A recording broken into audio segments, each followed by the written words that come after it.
আমরা আজকে সাংবাদিক সম্মেলনে মিলিত হয়েছি কারণ আগামীকাল 9 ডিসেম্বর অল ত্রিপুরা মাদ্রাসা টিচার অ্যাসোসিয়েশনের উদ্যোগে সারা রাজ্যব্যাপী সমস্ত টিচারদেরকে নিয়ে আমরা রক্তদান শিবিরের আয়োজন করেছি। যেই রক্তদান শিবিরে মুখ্যমন্ত্রী, শিক্ষামন্ত্রী উপস্থিত থাকবে। শুধু উদ্দেশ্যটা কি নিয়ে আপনারা এই আমাদের উদ্দেশ্য এই করোনা পরিস্থিতিতে যে ত্রিপুরাতে যে রক্তের ক্রাইসিস দেখা দিয়েছে, সেই ক্রাইসিসকে দূর করার জন্য আমরা সরকারের পাশে দাঁড়াতে চাই।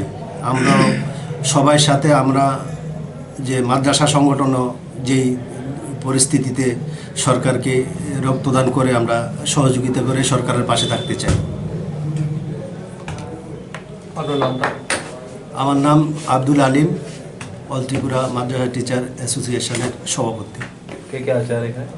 এখানে আছে আমার ভাইস প্রেসিডেন্ট শাহ আলম, সাধারণ সম্পাদক শফিকুল ইসলাম চৌধুরী।